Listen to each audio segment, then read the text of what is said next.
Hello guys, दुपारचे 4:30 वाजले आहेत आणि आम्ही आलो इकडे शेण जमा करण्यासाठी, ओलं शेण घर सारवण्यासाठी. तर थोडंसं ऊन कमी झाले तर आम्ही निघालोय, देवांशी आणि मी.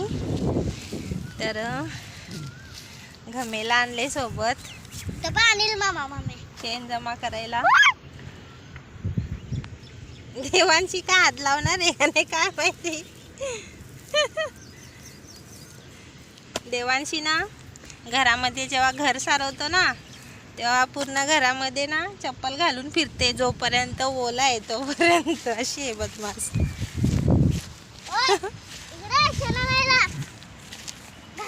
आम्ही जमा करतोय शेण. आमच्या इकडे सकाळी म्हशी येतात चरायला, मग शेण असतंय म्हणून आम्ही आलोय शेण जमा करायला. शेणपोयटे तिच्या डोक्यावर देते मी आता शेणपोयटे.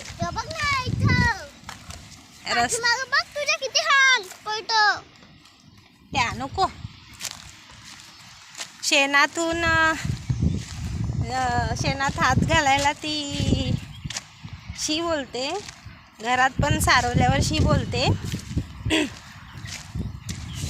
ऐक एका हातात पकडायला. ओय कॅमेरामध्ये येशील हा.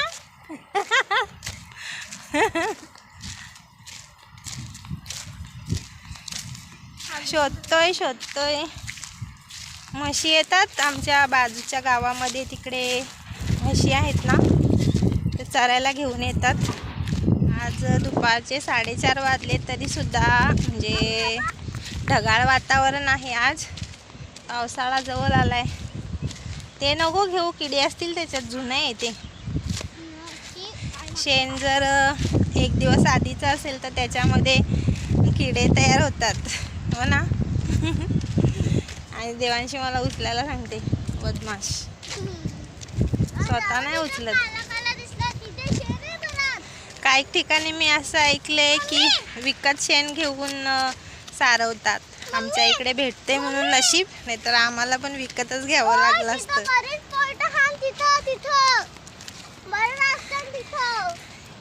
शेण पडले, म्हशींचं शेण पडले, त्याला पोयटा बोलते आमच्याकडे. पोयटा बोलतात, पोयटा, शेणाचा पोयटा. तुमच्याकडे काय बोलतात कमेंटमध्ये सांगा गाईज. शेण बोलतात. तू काय पोयटा बोलते.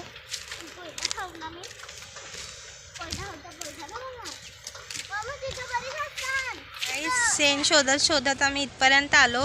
इथे एक पाण्याचा डबका आहे, म्हणजे पाणी साचलेलं आहे.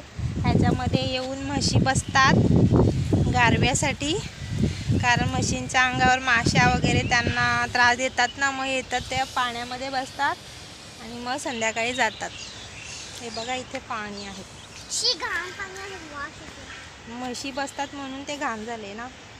नाही तर एवढा गोरा असतं ना, गोरा पाणी असतं. गोरा पाणी, स्वच्छ पाणी बोलायचं. गोरा पाणी बोलते वेडाबाई.